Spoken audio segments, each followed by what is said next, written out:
Hello students, good morning. कैसे हो आप?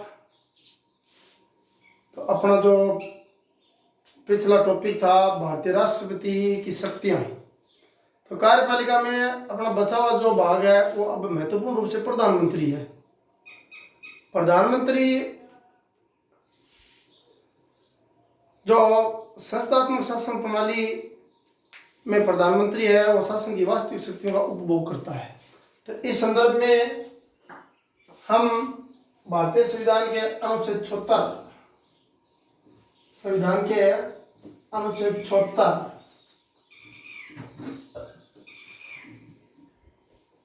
के अनुसार राष्ट्रपति की सहायता के लिए एक क्या होगी? मंत्री परिषद।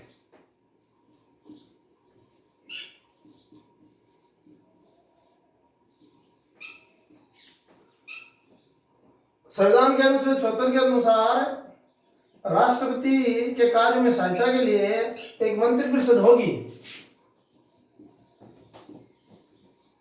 जिसका प्रधान प्रधानमंत्री होगा, जिसका प्रधान प्रधानमंत्री होगा।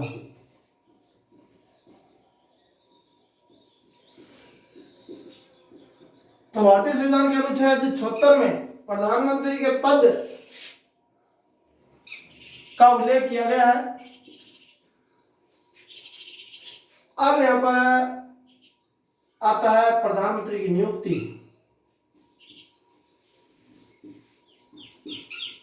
प्रधानमंत्री की नियुक्ति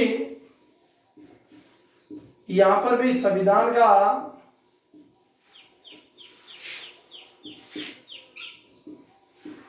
अनुच्छेद 75 है। संविधान के अनुच्छेद 75 के अनुसार भारतीय प्रधानमंत्री की नियुक्ति राष्ट्रपति द्वारा की जाती है। राष्ट्रपति द्वारा की जाती है। अब यहां अपने को समझना यह है मुख्य बिंदु कि भारत में संस्थात्मक शासन प्रणाली है और संस्थात्मक प्रणाली के मूल सिद्धांतों के अनुसार राष्ट्रपति है वो लोकसभा में बहुमत दल के नेता को प्रधानमंत्री पद पर नियुक्त करने के लिए क्या है? बाध्य है। तो यहाँ पर प्रश्न बन गया कि भारतीय राष्ट्रपति किस व्यक्ति को प्रधानमंत्री पद पर नियुक्त करेगा? तो यहाँ पर आएगा लोकसभा में बहुमत प्राप्त दल के नेता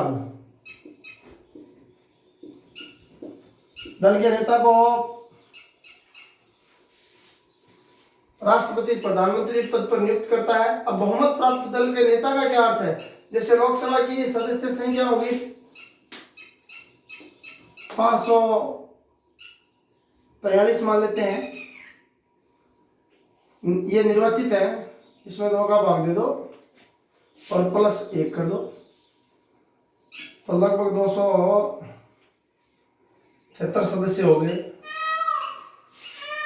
जिस भी पार्टी को 273 सीटें जिस भी पार्टी की आती हैं या 273 सदस्य जिस भी पार्टी के चुनाव में जीतकर आते हैं या किसी एक दल को इतनी सीटें नहीं मिलती हैं तो अनेक दल मिलकर क्या करते हैं? गठबंधन करते हैं। तो भारत का जो राष्ट्रपति है वो इनमें से सबसे बड़ा जो दल है उसके नेता को संविधान के अनुच्छेद 75 के अनुसार प्रधानमंत्री पद पर नियुक्त करता है। कुछ स्थितियां ऐसी भी हैं अपवाद स्वरूप कि जब राष्ट्रपति है वो प्रधानमंत्री पद की नियुक्ति के समय अपने सविवेक का प्रयोग करता है। यह स्थिति कब उत्पन्न होती है? पहले भी हम इस पर चर्चा कर चुके हैं कि जब किसी भी दल को लोकसभा में बहुमत नहीं मिलता है तो सबसे ज्यादा सीटें जिस दल के को प्राप्त होती है उसके नेता को प्रधानमंत्री पद पर नियुक्त करता है, परंतु एक निश्चित समय बाद उसे बहुमत है वो साबित करना पड़ता है। तो हम यहाँ पर बात कर रहे थे भारतीय प्रधानमंत्री के बारे में। भारतीय प्रधानमंत्री का मंत्रिपरिषद का उल्लेख है संविधान के अनुच्छेद 76 और 75 में किया गया है। अब यहाँ पर देखेंगे कि इसकी शक्तियां, जो भारतीय प्रधानमंत्री है उसकी शक्तियां, तो प्रधानमंत्री को बहुत सारे अधिकार प्राप्त है। शक्तियां या कार्य, तो शक्तियां और कार्य में सबसे पहले इसकी भूमिका लिखते हैं। भूमिका बताते हैं कि संस्थात्मक शासन व्यवस्था, हमारे देश में कैसी शासन व्यवस्था है?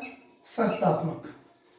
कई बार हम इस पर चर्चा कर चुके हैं कि संस्थात्मक शासन शासन की वो प्रणाली जिसमें शासन की वास्तविक शक्तियां प्रधानमंत्री में निहित होती हैं। प्रधानमंत्री मंत्रिपरिषद में निहित होती है। व्यवस्थापिका कार्यपालिका के बीच घनिष्ठ संबंध पाया जाता है। तो संस्थात्मक शासन व्यवस्था के अंतर्गत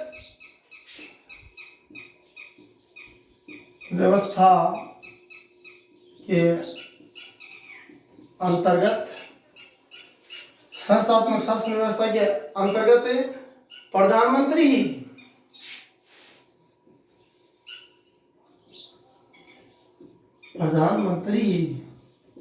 जो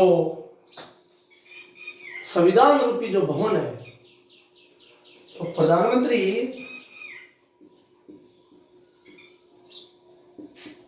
संविधान रूपी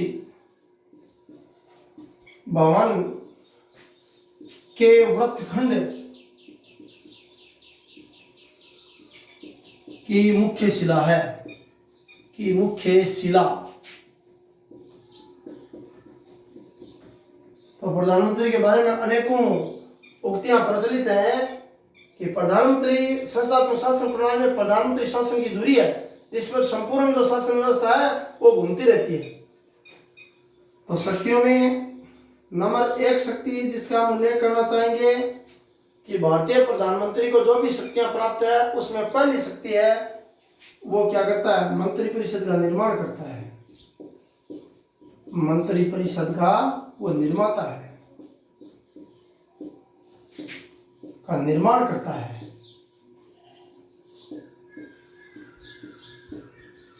अब यहाँ पर निर्माण गठन रचना एक ही चीज है।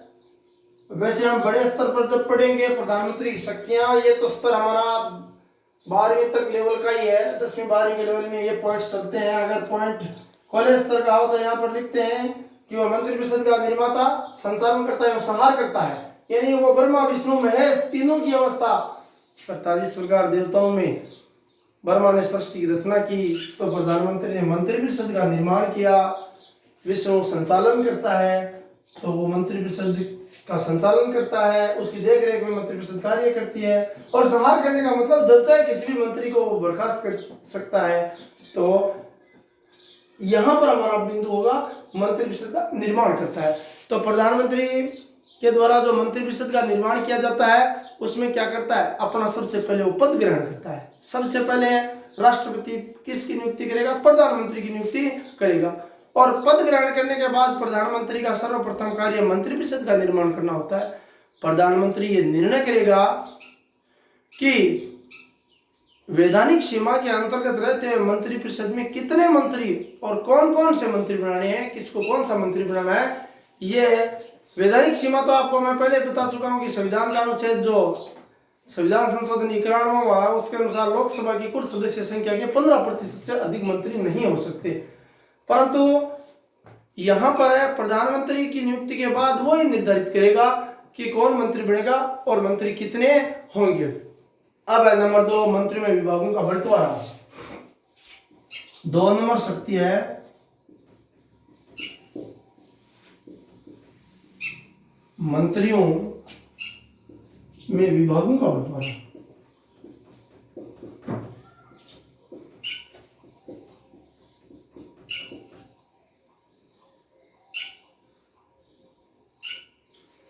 तो प्रधानमंत्री की दूसरी सबसे महत्वपूर्ण शक्ति है कि जो ही प्रधानमंत्री की नियुक्ति होती है तो वो अलग अलग मंत्रियों को अलग अलग विभाग आवंटन कराता है। अलग अलग मंत्रियों को अलग अलग विभाग कौन से आवंटन कराता है? तो इसमें मंत्रियों के विभागों का बंटवारा करते समय प्रावधान किसका चलेगा? प्रधानमंत्री का ही संविवेक के अनुसार ही कार्य करेगा। प्रधानमंत्री द्वारा किए गए जो आवंटन है या वितरण है उस पर साधारणतः कोई आपत्ति नहीं उठाई जा सकती, कोई दूसरा उस पर क्या नहीं उठा पाएगा? आपत्ति नहीं उठा पाएगा। तो प्रधानमंत्री की शक्ति नंबर 2 पूरी हुई। तीसरी है मंत्रिपरिषद का कार्य संचालन भी करता है, जैसा कि हमने ब्रह्मा विष्णु महेश वाली बात जो मंत्री परिषद का कार्य संचालन।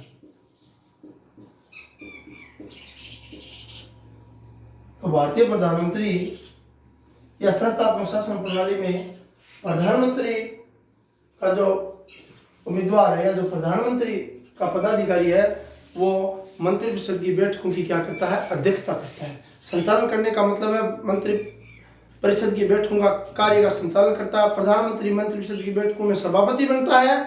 मंत्रिमंडल की समस्त कार्यवाही का संचालन करता है। मंत्रिपरिषद की बैठकें उन्हीं विषयों पर विचार किया जाता है जिन्हें प्रधानमंत्री कार्यसूची या एजेंडे में रखे। कार्यसूची एजेंडे में जो प्रधानमंत्री रखता है उसी पर मंत्रिपरिषद है वो कार्य करती है। अब शासन के विभिन्न विभागों में क्या करता है? समन्वय। उसकी शक्ति नंबर होगी 4। शक्ति नंबर होगी 4 नंबर शक्ति होगी। शक्ति नंबर 4 क्या बोलती है? शासन के विभिन्न विभागों में, शासन के विभिन्न विभागों में समन्वय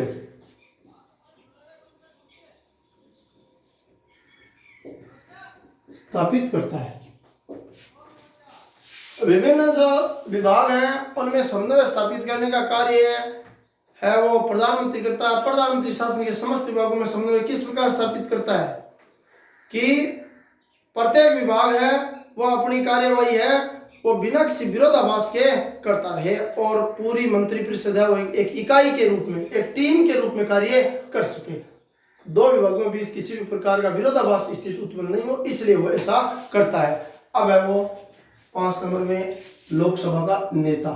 शक्ति नंबर 5 है लोकसभा का नेता या संसद का नेता भी साथ में लिख सकते हैं, अलग अलग पॉइंट में भी लिख सकते हैं, परंतु मुख्य रूप से वो लोकसभा का क्या है? नेता है। जैसा कि हमने पहले ही इसकी नियुक्ति के बारे में देखा कि प्रधानमंत्री है वो लोकसभा में बहुमत प्राप्त दल का क्या होता है? नेता होता है।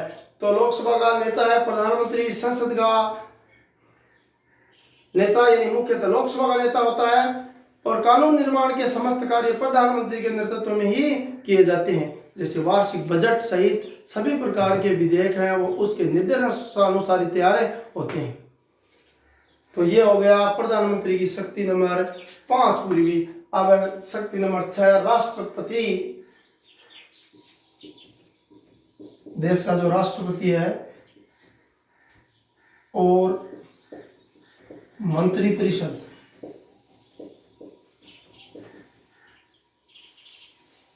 के बीच वो सेतु का काम करता है, जोड़ने का काम करता है। सेतु का कार्य या समन्वय स्थापित करना या कड़ी का कार्य करना, सेतु या क्या बोल सकते हैं? कड़ी का कार्य करता है। कड़ी जोड़ने में काम आती है, सेतु भी जोड़ता है। जैसे दो स्थलों को यानी पानी के ऊपर से जो पुल बनाया जाता है उसके लिए सेतु शब्द काम में लेते हैं। कड़ी का कार्य करता है। बिना प्रधानमंत्री के अनुमति के कोई भी मंत्री है वो राष्ट्रपति से मिल नहीं सकता। मंत्रिपरिषद के निर्णय है वो राष्ट्रपति को बताता है और राष्ट्रपति द्वारा जो भी परामर्श दिया जाता है उसको मंत्रिपरिषद तक पहुंचाने का कार्य करता है। तो यह शक्ति नंबर हो गई 6। अब नंबर 7 शक्ति उसकी जो है अंतिम शक्ति वो क्या करता है? विभिन्न पद प्रदान करता है। विभिन्न पद प्रदान करना। अब इसमें वो कोई नया पद प्रदान नहीं करता है, परंतु वास्तव में क्या है कि राष्ट्रपति जिन भी पदाधिकारियों की नियुक्ति करता है व्यवहार का मतलब वास्तव में देखो इसमें दो प्रकार की बातें हैं, हम राष्ट्रपति और प्रधानमंत्री दोनों के बारे में पढ़ रहे हैं। कहने के लिए देश का राष्ट्रपति है, वो देश का सर्वोच्च पदाधिकारी है, परंतु वास्तव में शक्तियां उसके पास कम है। सिद्धांत और व्यवहार, देखो दो चीज है राजनीति विज्ञान में, सिद्धांत और व्यवहार। सिद्धांत के अनुसार तो बड़ा किसे बताया गया है, राष्ट्रपति को, परंतु वास्तव में है कौन बड़ा, प्रधानमंत्री। तो यहाँ पर है राष्ट्रपति जिन भी पदाधिकारियों की नियुक्ति करता है, उन सभी पदाधिकारियों की नियुक्ति के समय वो प्रधानमंत्री के परामर्श से ही कार्य करता है। तो ऐसा था हमारा यानी भारतीय प्रधानमंत्री की शक्तियां, और भारतीय प्रधानमंत्री की इन 7 हमने बिंदुओं के रूप में भारतीय प्रधानमंत्री की शक्तियों का उल्लेख किया। आज के लिए हम इतना ही। अब कल हम लौट रहे हैं अपने सरकार के भाग 7। लंबा वीडियो बनेगा, कम से कम 40 से 45-50 मिनट का होगा। तो उसमें हम न्यायपालिका का अध्ययन करेंगे। कार्यपालिका में हमने जिन जिन चीजों को छोड़ा है वो भी सुन लो। कार्यपालिका हमने छोटा सा उपराष्ट्रपति को छोड़ दिया, और आगे चलकर हमने मंत्रिमंडल और मंत्रिपरिषद को छोड़ दिया। थोड़ा सा बताना चाहूंगा कि मंत्रिमंडल और मंत्रिपरिषद क्या है। मंत्रियों का जो समूह है, सामूहिक रूप से 3 प्रकार के मंत्री होते हैं, जिसमें कैबिनेट मंत्री है, सबसे बड़े मंत्री हैं, और 2 नंबर पर राज्य मंत्री हैं, 3 नंबर पर उप मंत्री हैं। तो तीनों श्रेणी के जो मंत्री हैं उनको सामूहिक रूप से तो मंत्रिपरिषद के नाम से जाना जाता है, और केवल अकेले कैबिनेट मंत्री हैं उन्हें क्या कहते हैं, मंत्रिमंडल कहते हैं। और जो मंत्रिमंडल होता है वो भारतीय शासन व्यवस्था का हृदय कहलाता है। तो धन्यवाद, आज के लिए इतना ही। आप लोग अच्छी तरह इसको तैयार करिए।